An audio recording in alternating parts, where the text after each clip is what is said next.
Alright, so we're in the polytunnel, and yeah, it's a bit messy in here. We've got a bit slack on our polytunnel order. It's my fault. Is it your? Why is it your fault? Because I try to do everything one-handed, so I just throw everything aside. Yeah, when I'm doing just chuck it down when you finish with something, just chuck it. Yeah. Yeah, well. I've become messy. There's a bit of disorder. So, best thing with disorder is to make some order.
So I've just been spending the last half an hour potting up some of these herb seedlings I've got growing in this tray. And this is half a tray of lemon balm and half a tray of mullein. Both of these are very valuable medicinal herbs. Lemon balm is something that we use a lot here on the farm, drinking it in herbal teas, making oil, making tincture. And mullein too, a very interesting herb to be growing for medicinal purposes. We love growing a lot of herbs here on the farm, and we're often planting them out in the forest garden as a herbaceous layer or ground cover layer. But because of the amount of herbs that we enjoy growing, because of the need of making herbal preparations like tinctures and oils, and drying large volumes for tea and infusions, we need to grow quite a large amount, and we haven't yet gotten them out growing in the forest gardens that we can harvest a large amount from. So over the last few years I've been growing herbs in the market garden, just adopting the same principles and techniques of organic farming that I've been using for growing vegetables for the CSA. We've got 15-meter long beds, 75 centimeter wide. And over the years I've been experimenting with growing medicinal herbs using those same techniques and principles that we've been using for growing the veg for the CSA. What that does is it just gives us a really dependable harvest of a certain herb. We've done it with chamomile. Having a whole 15-meter long bed of chamomile really does give you the potential for picking a large amount of chamomile if you're a family that uses a lot of herbal remedies. And so I'm really excited to be able to have a huge amount of lovely lemon balm. It smells fantastic. And so what I'm going to do is I'm going to dedicate another bed in one of the plots that we're no longer using as a vegetable garden, and do a really big dedicated bed of lemon balm. And one of the things I like doing most with lemon balm is making a tincture. So that is putting the leaves into a high strength alcohol, which is a solvent of course, and that draws out all the medicinal actions of the plant into the alcohol to then administer a small dose when you need it. I'll head up to the garden and show you where we're going to be planting the lemon balm. So this slightly wild plot up here is where we've been growing some medicinal herbs over the last couple of years. Last year I sowed a lot of yarrow, mugwort and motherwort and put them all in this bed. And you can see the yarrow just about ready to flower. So we'll be harvesting this soon. Same with the mugwort, same with the motherwort. And we've got some bit of a weedy bed in the middle here of berries, gooseberry, elderberry, aronia, and I hope to be able to weed this quite soon, but that's a small pop-up nursery.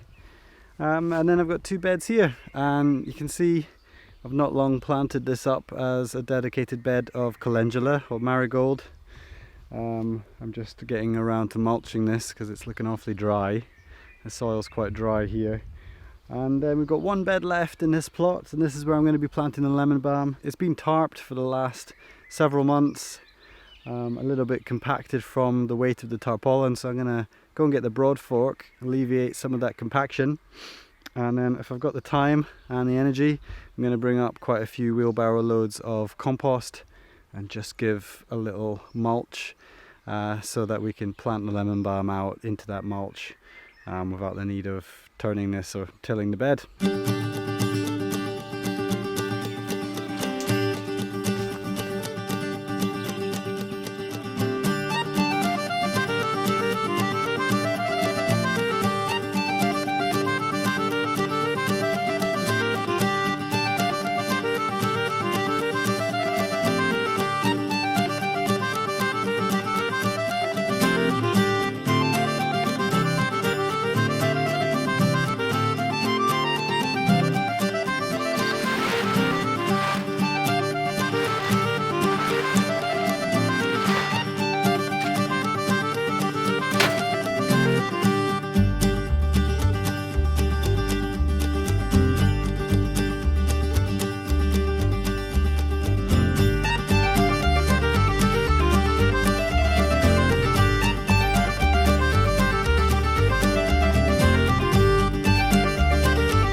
Alright, that's the bed, broad forked, raked, compost added and then raked and levelled, all ready to plant now. So that should really reduce the amount of weed seeds popping up, not tilling that bed. We haven't turned the soil, so we're not bringing up any of the dormant weed seeds to the surface.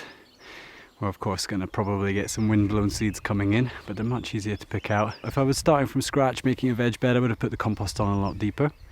But these beds have been in production for several years now, and we've been reducing the weeds every year through tarping and doing our best not to turn the soil, so I'm not too worried about that. I just wanted to give a small layer just to mulch the soil, keep in the moisture, feed the soil food web, and just reduce the possibility of too many weed seeds popping up. Alright, I'm going to go and get those baby lemon balm plants now and bung them in.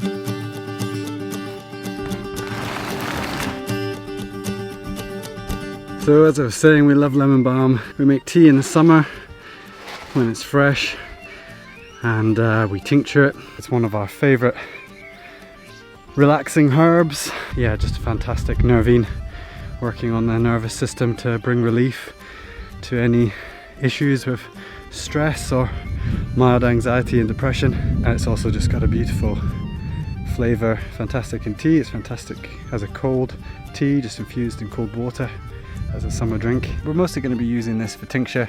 We're going to make some infused oil, so we're going to go through quite a lot of this. So that's why I'm going to plant this 15-meter bed. This is the most lemon balm we've ever planted, and of course lemon balm is a perennial, so once we've planted this it should be around for quite some time. It's a clump forming plant, so I'm going to put it at quite close spacing, and the idea being that it basically forms a hedge along this bed.